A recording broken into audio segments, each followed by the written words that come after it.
Welcome back to Forbidden Knowledge News. I'm your host, Chris Matthew. Today my guest is Dyer.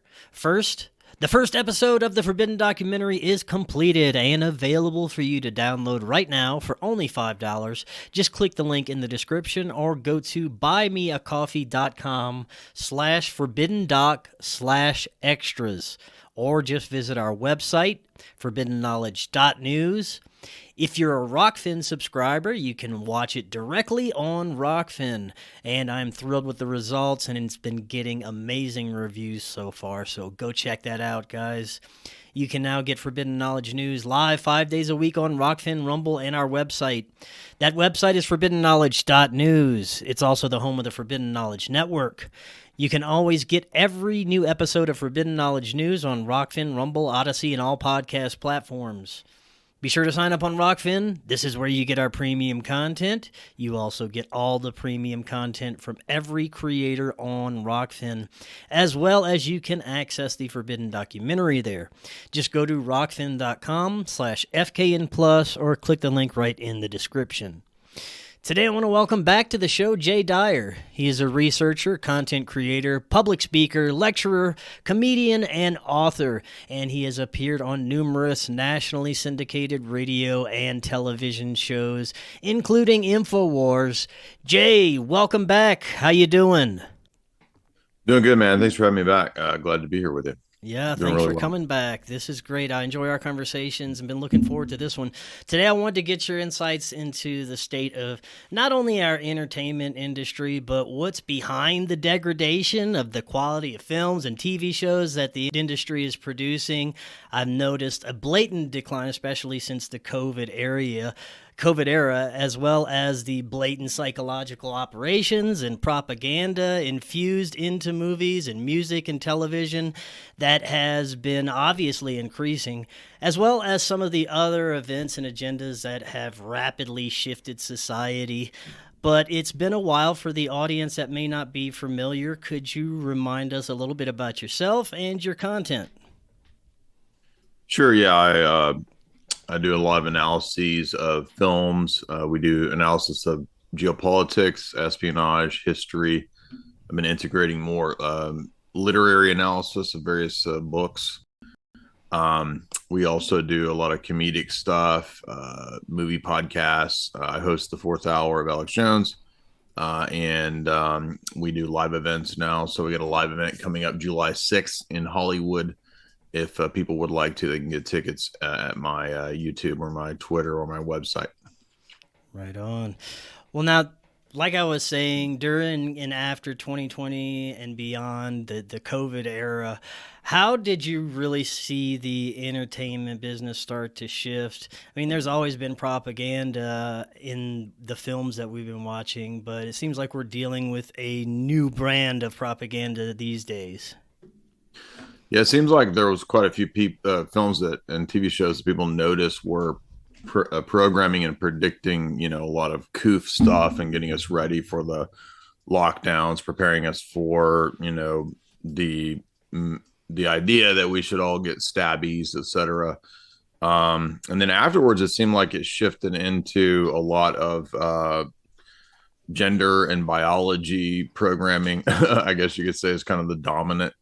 The critical Marxist critical theory stuff is kind of what dominates a lot of the propaganda now, and as well as a lot of the open, like satanic and occult stuff is pretty much in your face. And, when I wrote about that 10 years ago, when I started blogging, that seemed to be crazy. People thought that was just way too far. There's no satanic networks and agenda and all this stuff. And I had the thesis that, movies like Eyes Wide Shut kind of were showing us that no, actually Hollywood is this way. So there's kind of a meta, fourth wall narrative being broken with Tom Cruise and Nicole Kidman in terms of their own personal real lives being reflected in the movie. And the movie, Eyes Wide Shut has them in these, occult, satanic, sex cult ceremonies. And I'm thinking, this is actually telling us a lot more about what's going on. So I was putting that in those essays and in the book a long time ago. And then here we see it all kind of more and more coming to the fore, and like you said, in everybody's face.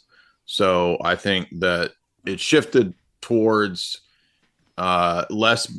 It's no longer so much about going to the movie theater. It's a lot more about just streaming services, and it's a lot more openly satanic. I think there's tons of kids shows now that are kind of openly occultic and satanic. There's tons of movies and shows that have come out, like I said, with all the sort of bio programming. So that's what they seem to have shifted to was, uncloaking and being out in plain sight, whereas it used to be a little more subtle. And I think that's because a lot of these people believe that we're entering into like the satanic aeon. So that's why they think they can uncloak now. It does seem like the speed in which all of these agendas have rapidly increased, that it's causing people to notice this stuff. It's causing, I think they're making mistakes. I don't know if this is intentional, but it seems like the awakening that's caused the backlash is backfiring against them. Would you say? I hope so. I mean, it seems like it's backfiring. I mean, at the same time, it may be that they don't care about like Hollywood anymore. Like for example, 2022, when the coup was ending, they put out that movie Babylon, which, this idea of Babylon itself has a lot of esoteric associations, connotations with it. We think of, the worship of the goddess and bizarre sex rites in ancient Babylon. And Hollywood's always been characterized a la Kenneth Anger, the occultist himself, right? Writing the book, Hollywood Babylon. It's characterized as a kind of new Babylon. You can see the Babylonian gates when you go to that mall. It's now a mall, but it was in D.W. Griffith's movie Intolerance. I mean, I kind of wrote Esther Hollywood as in the vein of Kenneth Anger's, Hollywood Babylon. And then Hollywood puts out last year this movie called Babylon with Brad Pitt and Margot Robbie about the decline and fall of Hollywood. So it's really odd. It's almost like they know that it's coming to an end, but maybe because it's already served its purpose. I don't know if you got to see Babylon, but it was there was a lot of symbolic stuff going on in that film where you have the early days of the silent films, and it transitions into the color pictures in the talkies, and then it turns into later like the 60s era, and then at the end of the film, spoiler alert, you have the dude that goes and watches the movie, and it kind of turns into an acid trip almost, where he goes into sort of dissociates and sees the whole history of film in this vision that he has at the end. And it's almost like they're giving an homage to Hollywood, but also admitting that it's kind of served its purpose. And now I think we're going to transition into the era of not just like video games, but like the era of AI and the Matrix and VR, right? So that they seem to keep working on and trying to roll out, like remember when Zuckerberg had Oculus Rift, and that didn't really seem to get that popular. Now Apple's come out with their, headgear. So I think that's where they're really wanting to go next. And so the older model of like the theaters and all that's kind of done with. And streaming is kind of the phase before whatever we're going to have with this headgear. I don't know if it's just because I'm aware of this bullshit, but the AI art, the AI films, even when computer animation just first started to become big in films, I checked out a bit because I thought it looked cheesy. It didn't elicit the same emotional response. It just wasn't the same for me. And this is happening across the board. The more they implement this AI and Chat GPT and this technology into our entertainment, the less of an emotional connection people are going to have, and I think more people are going to check out of it. I agree. I mean, I don't get, I don't find much of it moving, especially the more synthetic it is, the less interesting it is to me. I mean, I think it's fun to play a video game every now and then. It's never been something that was a main focus of my life. It's just kind of one of many leisurely activities. But I think they really want people in not just living in the synthetic world, which you've already kind of done that with people spending most of their days on the internet, but now stepping that up to a new level of the, modified reality. And then you'll have like, the next phase, which is just full on, I guess, Matrix, Kumpot or whatever, like that's the next stage. So, but I totally agree with you. Like, it's not, to me, it's kind of soulless. It seems flat and empty. It doesn't have any. It doesn't have. I don't. It doesn't move me. And I think good art, is supposed to move you. It's supposed to resonate with the human experience. Right? It resonates with commonalities that cross cultures, and really all this AI stuff. It's just kind of smushing a bunch of things together. So it's kind of neat and funny in certain respects and what it can put together, but I mean, it's more like a trinket or a fad to me. I don't really see it as that interesting. As to how much this is going to take over, I don't know. I don't have any clear idea as to exactly what the end goal is, or how far it's going to go. But I mean, I know what the end goal is ultimately, like with transhumanism and all that. But I mean, some people are thinking that ChatGPT and the AI they're rolling out is going to be just all of society is going to be revolutionized. I mean, I guess that's possible, but I've played around with it, and at least the public versions, they don't seem to be that interesting. Like, Yeah. I mean, I asked it a question about me, and it was like literally got everything wrong about me. So I'm like, I don't think it's that advanced. Some speculate that the whole Chat GPT is just going to be a way for search engines to not be able to bring us correct information and just stick with the narrative, so we won't be able to do our research anymore, right? That's a great way to put it. I mean, I noticed that when I was asking ChatGPT, I played around with just one day to test it out, like a month ago. And I remember asking a bunch of different questions, and basically it was just like Google. So it's almost like, instead of you do the search engine and you have all these results that you pick from, it kind of like squashes them all together and gives you this paragraph of a summary. And that's not necessarily accurate, but I think you're absolutely right that the reason they really like it and why they're so interested in rolling that out is that it will summarize the official narrative and try to bypass people going to. It's just another layer, I guess you could say, of, it used to be we would all go to websites to find information, and the search engine comes about to direct you to the website. Then they game the search engine to pick the websites. Then they introduce the big tech platforms that are another layer between you and the internet, right? So instead of you going to the website, it's Facebook with the links. Then Facebook can game and control the links, right? The next layer will be, now you just have your personal AI guru bot, which is probably what they'll roll out. Like I wrote about that in the first book, the movie Her with Joaquin Phoenix. Yeah. I think that's going to be a really relevant film.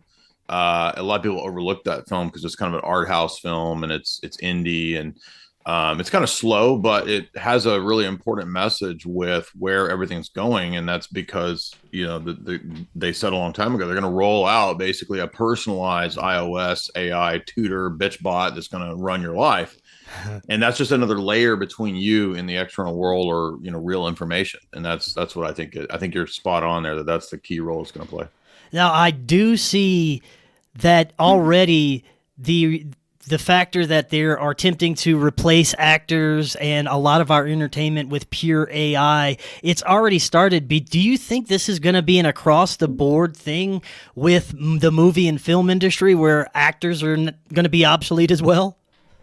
Yeah, they told us this in the movie. I mean, that's what they would like to have, for one, just because it's a lot cheaper, right? But yeah.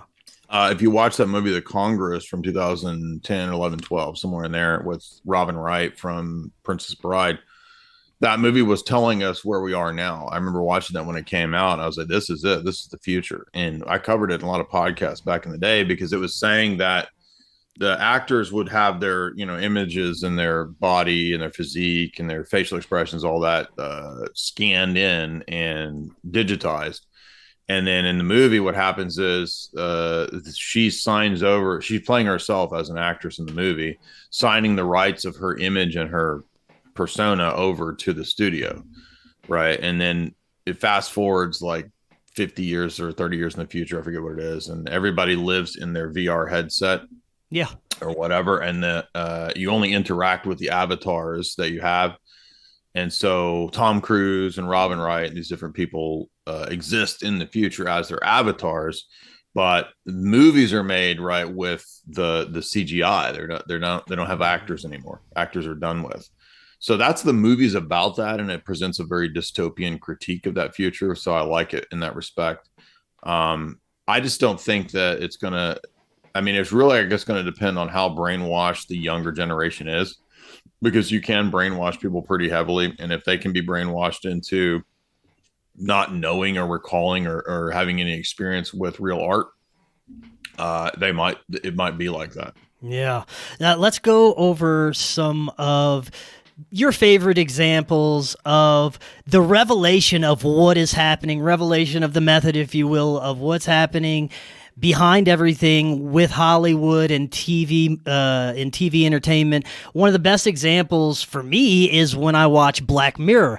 I'm just like, oh damn, this is possible. This could be happening next week. You know, some of the shit that they show on there. So there's a lot that's being revealed through Hollywood right now.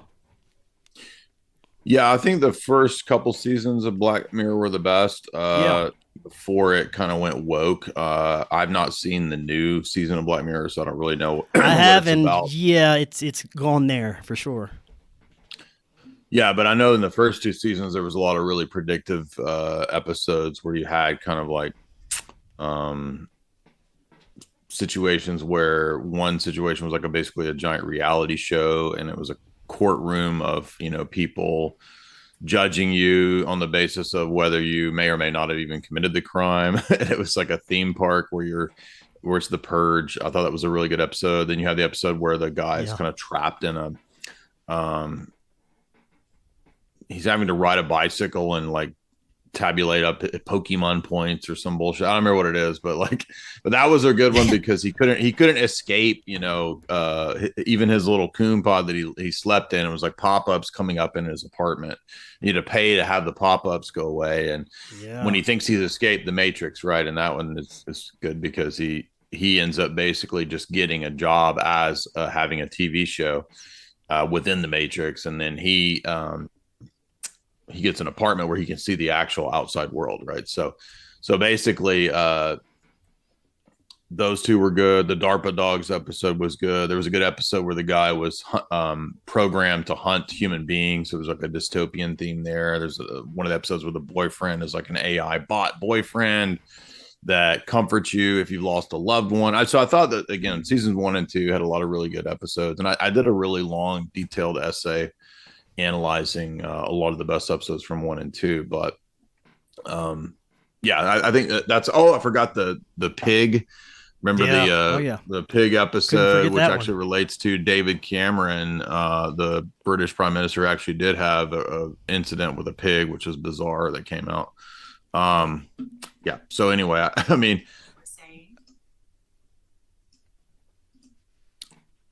can you hear me? Yeah. I'm sorry, I accidentally hit that stupid. No, it's all good. Siri button, and she started popping up and talking to me, which is ironic because I'm sitting here saying I don't like. This is like the AI, the iOS that Joaquin Phoenix has a relationship with, the Scarlett Johansson voice, right? Yeah. Anyway, so I mean, I think that, but I haven't really kept up with the newer Black Mirror episodes because I don't know, didn't find it there was another interesting episode of the season before this new one, which was the Miley Cyrus episode. Did you see that one? Yes, I did see that one. Yeah. That one I think is relevant because you've got this pop star who's basically mind controlled and put into a trance state and drugged all the time. And what's weird about that is that, I think they actually probably do this with a lot of these pop stars, like drug them and their managers or their handlers, kind of control them and do this stuff. And in that one, she's replaced with like an AI bot Siri / Amazon Alexa version of her that sings and dances. And I thought that was a good episode. That one was relevant. Yeah. And as far as feature films, I think I've checked out of Hollywood a lot in the past few years, but I think, of course, Ready Player One is one of the best prime examples of where they want us to go, right? Yeah, I did do a pretty in-depth breakdown of that. I think I did a video when that came out. Maybe a 15-20 minute video analyzing that film. There's a lot of neo-Gnostic components to that film too, which I think the whole premise, I think, of the AI virtual existence that they're trying to push, it ultimately is kind of a neo-Gnostic impetus. I mean, all of transhumanism has that presupposition, because the idea is, well, we'll transcend being human and having human limitations of time and space through AI, through body modification, through uploading to the cloud, which none of which I think is even possible. I don't think your consciousness is not going to be uploaded to a computer, database. I think that's crazy. But we've been seeded with this idea going all the way back to the science fiction of the 1950s. You can find that idea in, I mean, that's in Arthur C. Clarke, 2010, where Bowman is actually, his consciousness is uploaded to the monolith. And if you watch the movie 2010, that's exactly what it is. So, I mean, we've been told that, this is the future for a long time, but this idea of being a human and yet being disembodied, I think, is really bizarre. I mean, humans are made to be and exist in in a body. I mean, our brains and our minds are attuned to function with two eyes, right? Not like 50 eyes all over our head like a fly has, right?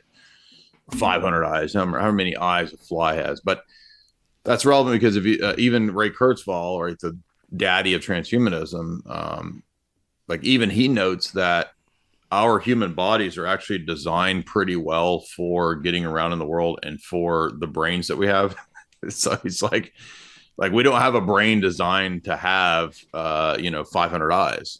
So it's not really, it doesn't make any sense to think that we would somehow attain omniscience, right, through having the cloud or being uploaded to the cloud or all these silly ideas, given the way that our bodies are made. So even he, as a transhumanist, can recognize that a lot of this stuff doesn't make any sense. He just thinks, I think, something like our bodies can be, retooled and turned into something immortal through technology. But this idea that, like, you see in 2001, like your consciousness will be uploaded and you'll become like a semi-divine being by no longer being embodied is ridiculous. What do you think the actual desired outcome for all the transhuman nonsense is? It seems to have multi-layers, not only merging us, of course, our biology with technology and having easier control, but it seems to be altering fundamentally what we are as humans, a huge level of depopulation as well, and there's an aspect of changing us sexually to where we are this asexual type of being that can't reproduce and is under control over all aspects, including our ability to reproduce.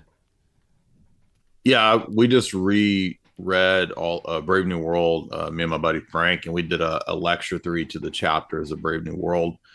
And I read it again, I read it 10 years ago and did a talk back then. And then going through it again, it's even more revealing. I noticed all kinds of stuff I didn't notice 10 years ago.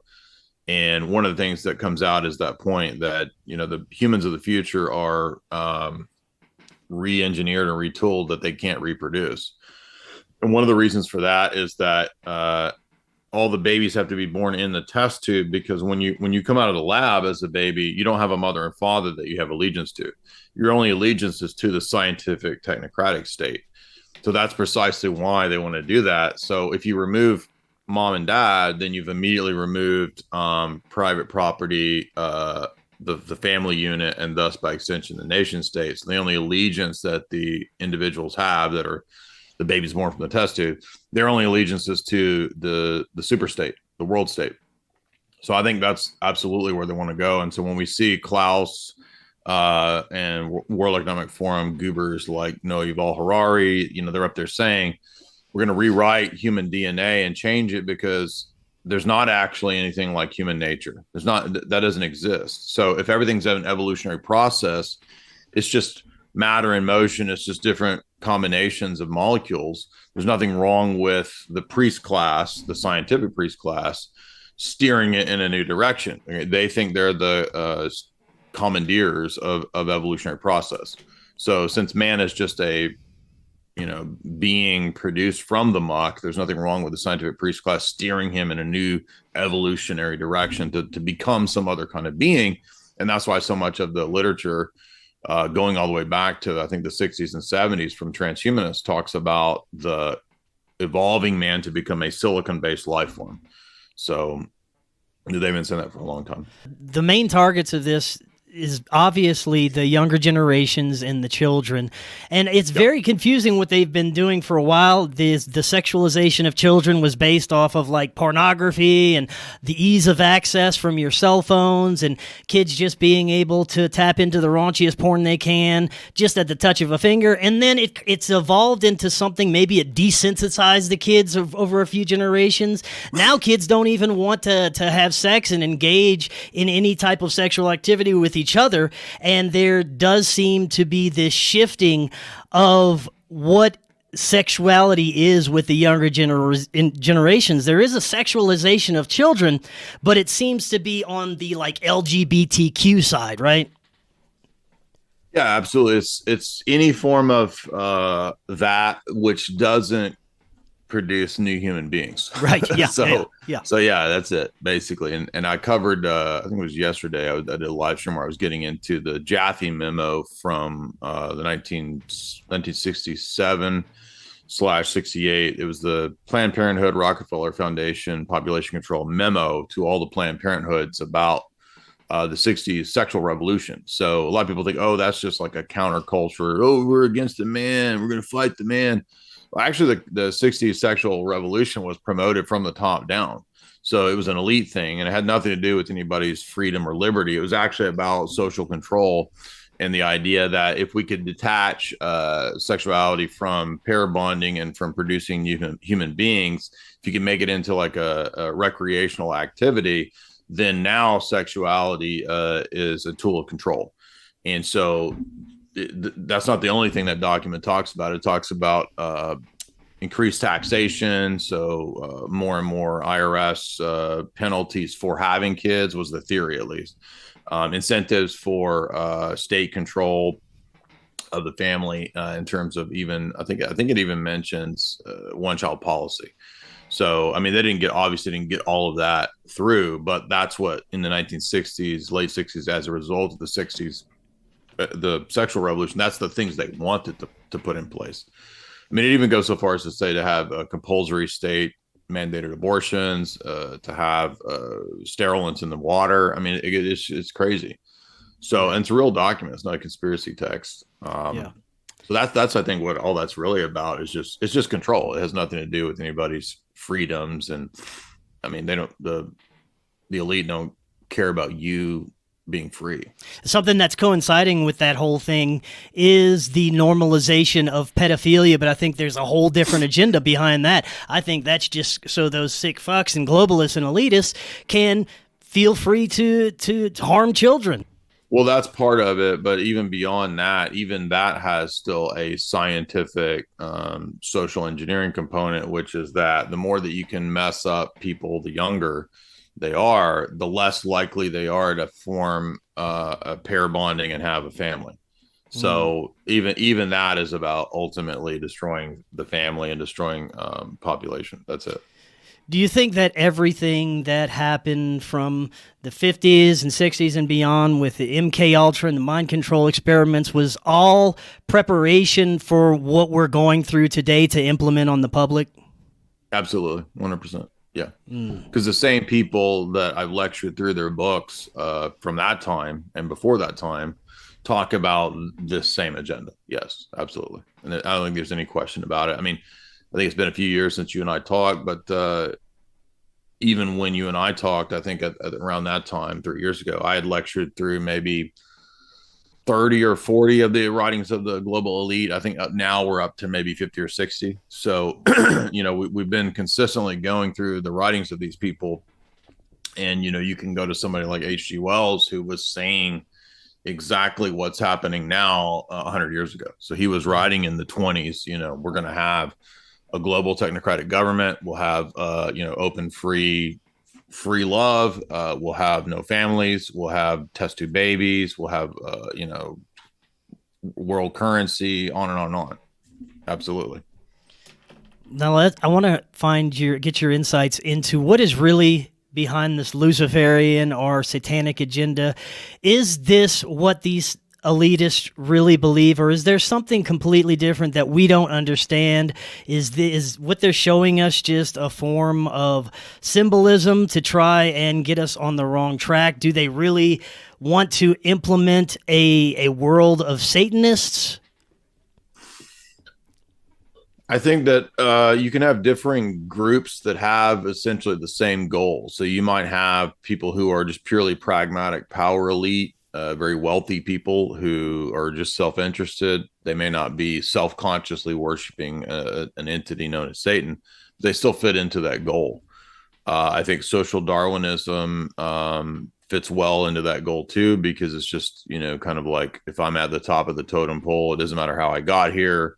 All that matters is, I'm at the top of the totem pole. So, everybody else is below me and not evolved, and they didn't get to the top of the dominance hierarchy or whatever. So there's that. I think there's also people who do believe in some kind of a entity or a being, or they think maybe they're in contact with higher level ascended masters, or they think that it's aliens, or they think that it's or there's theistic Satanists who actually believe, like Michael Aquino did, that there's some kind of actual entity named Satan that we can derive power from. So I think all of the above. I mean, maybe people who are transhumanist Luciferians, they see Lucifer as like a symbolic figure of man stealing the technology or the knowledge of the gods, and then using that as a ladder to kind of climb up to, like a Tower of Babel, to heaven and become gods.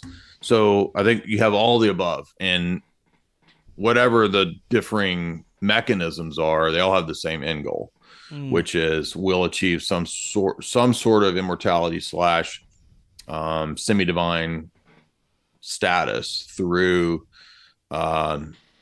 technology. And so, what is magic? Well, magic is indecipherable from sufficiently advanced technology. It's basically the same thing. According to Arthur C. Clarke, he's one of these sort of Luciferian characters. So I think that's kind of the way they view this process is that. Yeah, it's also another thing targeting children, and it seems to be normalizing or attempting to normalize levels of mental illness to where they're putting people in positions of power, people in celebrity positions that are certifiable, that are literally fucking crazy, as an example of how far it's okay to be out there in modern society and become successful these days, seemingly.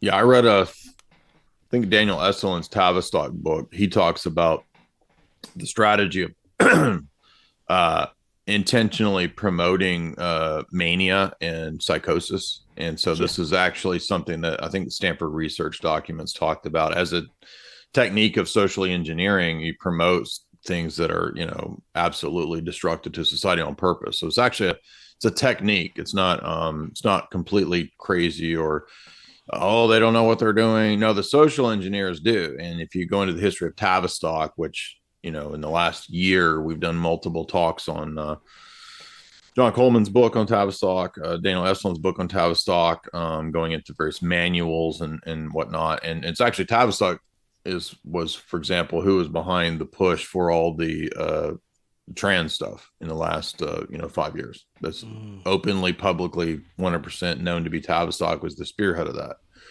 So who is that? Why? Maybe they matter. Yeah, well, they're the British psychological warfare experts going back 100 years, right? Going back to World War One. It started with Wellington House. Wellington House was who was doing World War One propaganda. That turned into Tavistock Clinic and Tavistock Institute. So that's the kind of brains behind the last 100+ years of social engineering. Tavistock is who gave us people like Walter Lippmann and Edward Bernays and all these people who are the minds behind the strategy of using these things for steering society. And so that's what I mean. This is not new either with like the PEDO stuff. I mean, this is like, Kinsey, right? Kinsey was getting Rockefeller Foundation money. He was really pioneering a lot of this push for that stuff a long time ago. So none of this is new, and it's not just random organic stuff. These are phases of a revolution that are pushed on purpose. Yeah.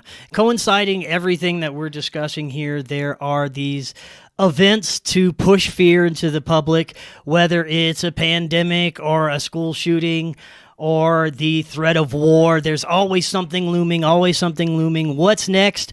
Could it be an alien invasion? I don't know, but it would be more interesting than a lot of the stuff that we've been seeing lately, that's for sure. But with everything that's been put out there, from balloons, shooting down balloons, or UFOs, whatever they are, there seems to be a push to get society's consciousness moving in that alien direction, right?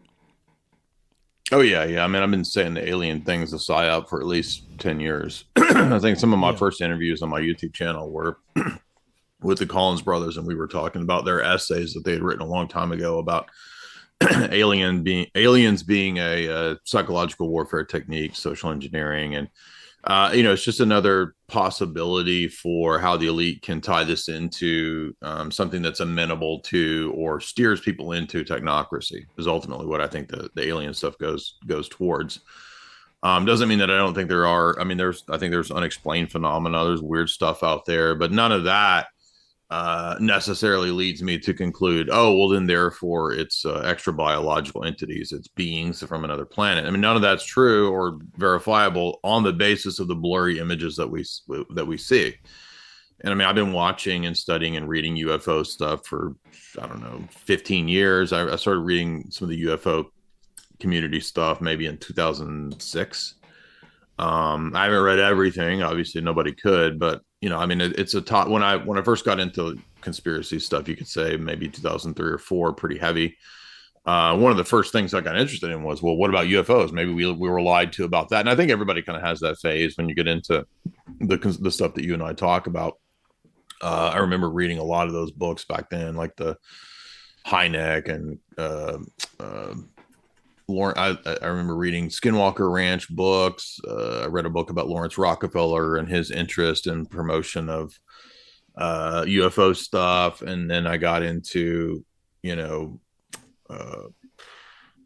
Jacques Vallée and these different figures. And I remember too, I read a Christian analysis of UFO material too. I forget that guy's name, but so I was interested in that topic from the vantage point of different perspectives.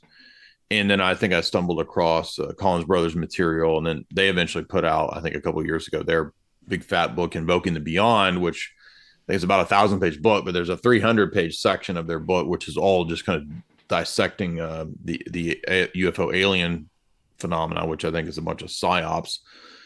So I would just say you could go, if you want a longer perspective, you could go read my or watch my interviews with them or read their book. But I did devote, I think, a couple sections of part 1 and 2 in my book to theorizing aliens as a psyop, and there is documentation for that too. There's late 60s Brookings Institute document for NASA, which talks about how useful it would be to re-engineer Western religion. All the Western religions would be able to be re-engineered and retooled if the alien discovery was promoted on a mass scale, because it would mean that the story of biblical redemption and creation and the incarnation was not true. So then now people say, oh, well, then what is true? Oh, well, let's retool it towards something technocratic, right? So that's basically admitted in that document. There seems to be some very dark stuff going on with the UFO agenda, especially when it comes to, like we were talking about earlier, MK Ultra, mind control experiments. I've heard testimony and accounts from people that believe that they at first they thought they were being taken by aliens, but it turns out that they were being taken by either people in our military industrial complex or 3-letter agencies to perpetuate this UFO agenda and get people to honestly believe that they were taken somewhere and had interactions with off-planet beings, but it was all part of a horrifying psychological operation where they're actually taking people and getting them to have these false memories about aliens, all to perpetuate this UFO thing. Yeah, I think there is a good parallel to be made between things that we read about in MK Ultra and alien stuff. I mean, there's a lot of parallels too with cults. The occult in the alien world. There's many alien cults, and I think a lot of those have a history of people connected to military intelligence, connected to the CIA. Long history of that.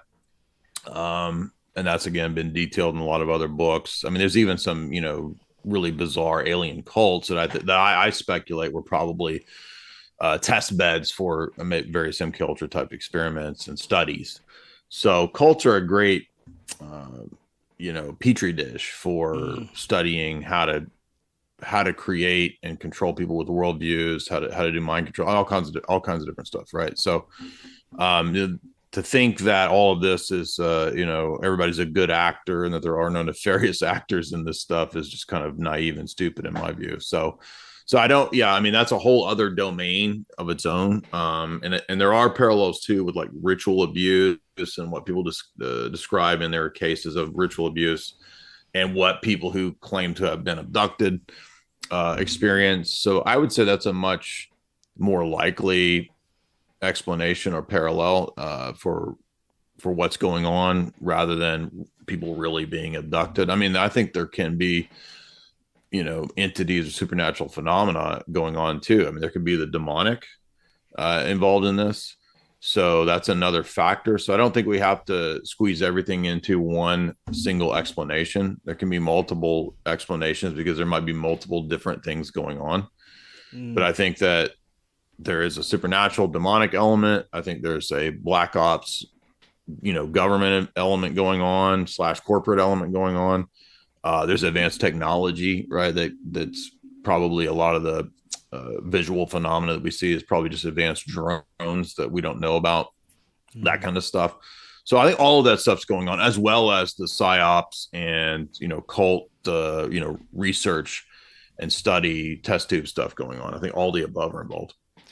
Now, you mentioned Kubrick earlier. I want to go back to that for a minute. Do you think that he was trying to raise the curtain and show the audience what was really going on? Was he trying to be sort of like a whistleblower in a way, or was he just tongue-in-cheek, just like a lot of these other productions? He knows what's going on, and it's like an inside joke type thing. I don't know people's motives. I mean, I've had a couple DMs with Vivian Kubrick, and she spoke as if, she thinks her dad was who he presented himself as, right? Like he was really critical of the establishment. He might have had to work with figures from the establishment at different times for different, projects, like working with NASA or something like that, or this or that lens, access to the Zeiss lens and this kind of stuff. So, but she doesn't speak of him from her perspective as if he was part and party to a totality of conspiracy. I think a lot of the films that we see present Kubrick as critiquing the establishment from a perspective that was appropriate for that time period, right? So if you were in the 1950s or 60s and you're critiquing the establishment, you might be tempted to think that, Marxism or 50s, 60s leftism is, how we would go against the establishment. And I think as you progress, as he got older and maybe wiser and was introduced to more powerful people, when we look at a film like Barry Lyndon, we see him critiquing the aristocracy, the old money, this kind of stuff. And then we see in Eyes Wide Shut, right, this probably most advanced critique, which is, actually, there's like these, zillionaire Jeff Stein McEffrey sex clubs, that are really calling the shots, right? But probably Kubrick himself, maybe he was just a figure who was conflicted. Maybe it's not like everybody has to have only one motive their whole life. You can be conflicted. You can go through different phases and stages. I know I have, right? I think probably in 2005, I probably would have thought, maybe there are aliens or something, right? I would have entertained that idea. And if people, 50 years from now look back on my work and they could say, was Jay, a devoted conspiracy theorist the whole time?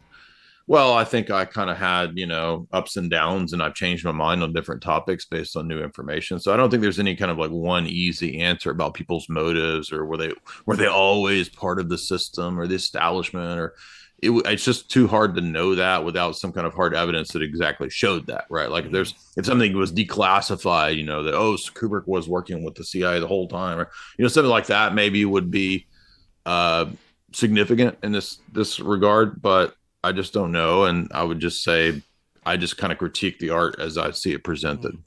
Now, speaking of, like I said earlier, I'm mostly checked out of Hollywood and watching movies and TV shows like that, mainly because I've just been so busy with my career here. But I do still enjoy a good movie. I do still enjoy just checking out and letting my imagination go. What would be some of the movies that you might recommend? I really enjoy like science fiction or horror movies. I always have. From the past, say, 5 years, which ones did you really enjoy? Yeah, I mean, they don't all have to have necessarily some healthy, quote, positive message. I mean, if you're talking about only new films or films that are new to me, because they could be new to you because, I haven't seen films in a while. Yeah. So, my wife and I, one thing we did was we got kind of sick of really new movies because most of the time they're not very good. Right. Yeah. And we've seen a large portion of movies from the 80s, 90s, and 2000s. So we kind of started diving into old noir movies. So we went back and watched a bunch of movies from the 40s. Right on. The last few years, we probably watched 100 movies from the 1940s. So I would say we did a podcast called Psycho, Sunset Boulevard, Fritz Lang's M, and we called it Hell on Reels, where we went back and we tried to find really interesting archetypal villains in the 1940s movies. So that was a lot of fun. I know I liked the movie Come True, which is kind of a recent independent horror film that dealt with like the subconscious and the demonic kind of manifesting through the subconscious in that way.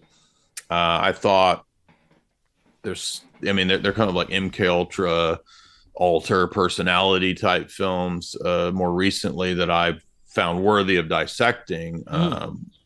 We did basically any movie with Anya Taylor-Joy in it. They're all going to be MK Ultra alter based movies. So I'm trying to remember the one that we did that had her in it, where she has an alter. She's the alter to the blonde chick. No, she's the brunette chick who's in the 1960s has an alter. Anyway, I can't remember the name of that. It's just escaping my mind, but that was pretty good. I think I did a podcast with the guys from PsyOp Cinema. We did a whole dissection of Anya Taylor-Joy movies. I'm trying to see where that is. I could find that. We went back and watched a bunch of Mel Gibson movies because those had a lot of good kind of symbolic stuff. They had a lot of good, like, I appreciate Apocalypto reviewing that. We've been watching a lot of spy movies. I'm always doing that kind of stuff. So Last Night in Soho, that's the movie I'm trying to think of. Okay. That was on my list along with Come True that you mentioned. I do have a list of things that I might be interested in. So I'll have to check those out. She was in an AI movie too called Morgan, which is interesting. So it's weird because she's almost always in these movies about this kind of stuff. Like, so she was in Split, that's about split personalities with James McAvoy. Last Night in Soho, that's like an alter personality and the fractured mind. The Menu is not really about alternate personalities, but she plays a lady of the evening at this weird kind of quasi cult compound, so that's relevant. She's the witch in The Witch in I think one of her debut films. There's another movie too that she's in. I think it's called Marrowbone. That's about alternate personalities as well. So we did a bunch of analyses of her stuff, and then but so it's a tough question. So you're like, what are the new movies that you like? I'm trying to think of it's been a while since I've seen like a new movie. Yeah, it's hard to find, like you said, decent new movies these days. It's just so rare. It's like, I'm trying to think of.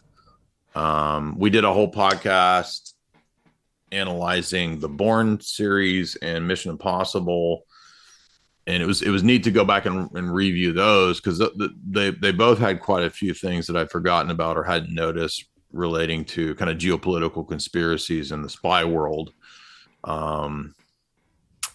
But yeah, those are the ones that come to mind. Other than that, I can't think of anything new. I wonder what the Hollywood elite is going to turn to.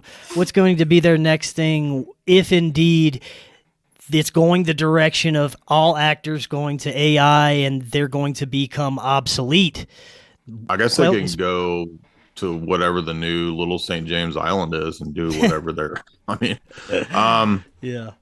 It seems like a lot of them have like turned into doing like causes and like investing in wherever they think the next trends are going. For example, when we did I was on a Tucker Carlson documentary. I don't know if you saw that about the bugs, eating the bugs. Yeah. And in that documentary, they play the clips of Nicole Kidman and Robert Downey Jr.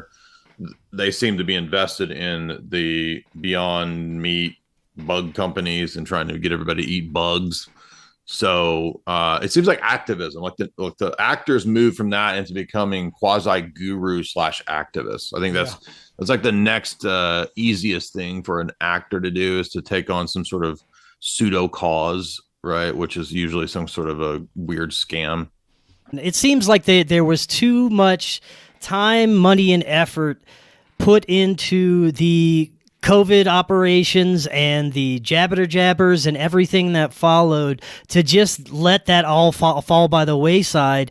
It seems like we've been trying to move on to the next psychological operation and nothing's sticking. People are not, it's not eliciting that same fear response as the COVID. You think that we may see another pandemic type situation in our future to try and recoup some of that? It's very possible. I think, they kind of have different cards in their deck that they can play. They can throw down different cards. So I think that one worked fairly well. It may not have gotten everything through that they wanted, but we have seen a lot of the global elite, Bill Gates and others have talked about the new pandemic. I think Tedros talked about the next pandemic. So they are sort of seeding and testing the waters as to, maybe we can do the, COVID 29 or whatever the next phase will be. So, yeah, I think that's very plausible, and they have spoken in that way, but it doesn't have to be that. We might have ramped up global war. We might have a cyber pandemic. That's another one, or economic collapse, or all the above, are all very possible. Yeah. Now, something I like to get all my guests' thoughts on is the possibility, if free thinkers, if people on the right side of history, if people that are questioning the bullshit narratives right now are the majority of people, because the illusion is that everyone is woke and everyone just wants to participate in any agenda that comes down the pipe, and that's all that we will see from our mainstream media and social media and their news. But is it really that? Do we actually have more people that might be coming around to the right side of the history that could be approaching a majority possibly? That's a good question. I always go back and forth, because it seems like at times you feel like, most people are becoming awake, and then some event happens and then you realize, no, they're not.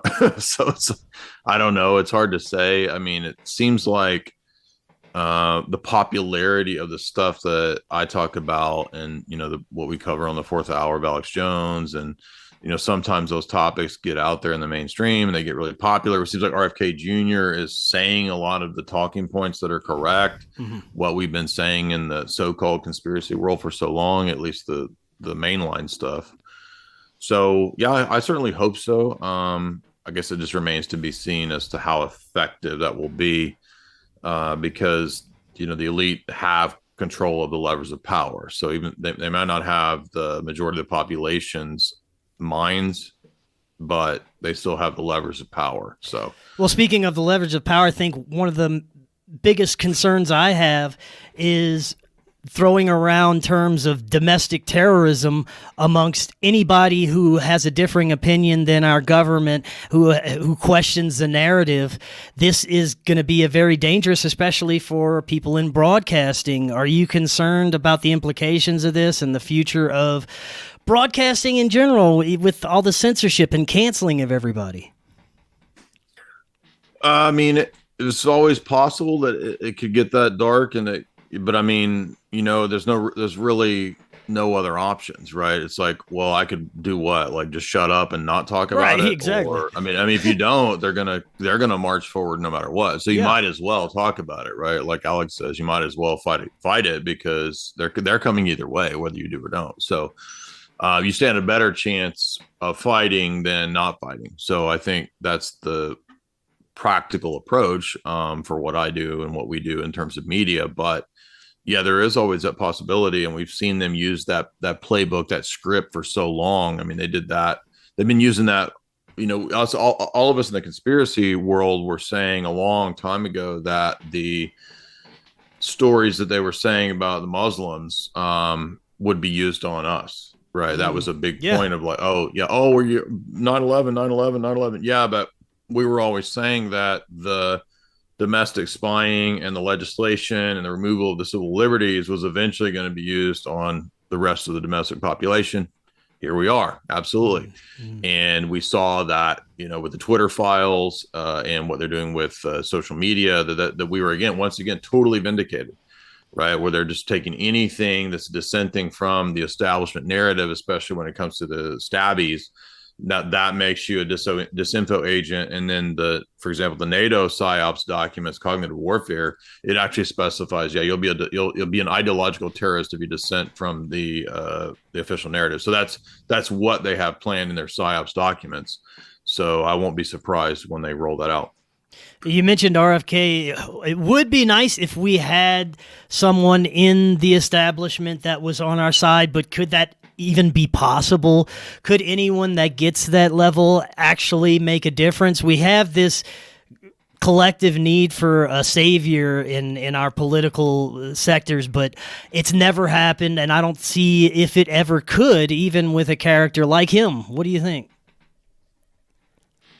Yeah, I mean, I think if you're old enough to have seen the campaign phase enough times in your life, you know that in the campaign phase, the early phases, they say all kinds of great things, all of them. Mm-hmm. You can go back to Barry Goldwater, right? Talking about the Council on Foreign Relations and the Trilateral Commission, right? Yeah. Even Reagan at one point talked about the CFR and David Rockefeller and Trilateral Commission, and you saw what happened to Reagan, right? So I mean, I just think that what usually happens is that politicians and people who are savvy enough, who've been through this song and dance enough times, they know that when the election is starting to ramp up, we're getting in the pre-election phase, you can say all kinds of true things. And then when the election actually happens and they're in office, nothing happens, right? It's back to business as usual. So I always hope, sure, I mean, it's great to, be great if RFK Jr. did actually get elected and do something different. But I think we've been through this song and dance enough that everybody kind of knows that, and the president is limited really in what he can actually do. He can do a lot of maybe symbolic media stuff, but he can't really affect a whole lot of change. And ultimately, all of these bureaucratic government positions, I mean, they're great for, I guess, the individual politicians in Richmond, but they don't really ever affect much change at all. The overall agenda of the technocracy and the global, New World Order, that always marches forward no matter who's in office. Mm-hmm. Why is that? Well, that's because politicians don't really call the shots. Yeah. And, every time people start to wake up to that, then they get embroiled again in another cycle of election drama. And then they go back to picking, their candidate or whatever. Or there's a huge false flag event that gets everyone to need to feel like they need the government. They need this. Yeah. Oh, we got to be together. right after, yeah, exactly what Bush did with 9/11. Exactly. Yeah, man, it's very interesting times we're in. Jay, I want to thank you so much for coming on. Before you head out today, let the audience know where they can find all your content. Yeah, you can find me at jaysanalysis.com is my website, which is kind of like the permanent, archive of all the past talks, lectures, interviews, and so forth. You can find me on YouTube under my name, Twitter under my name, and Rokfin as well under J Dyer, Instagram, all of the just under my name. You can get my books. That we've got this, and I've got a new book, Meta Narratives, which is philosophy of symbolism, and then I've got my 600-page, all of my geopolitical, philosophical essays in one big thing. You can get that at the website as well. And then again, July 6th, we'll be live in Hollywood with Jamie Kennedy. Sweet. Who will be doing stand-up, and I'll be doing a bunch of talks there. Excellent. Excellent, Jay. Thank you so much. We'll do this again in the future. And until next time, everyone, have an excellent evening. We'll talk again tomorrow. We'll see y'all then.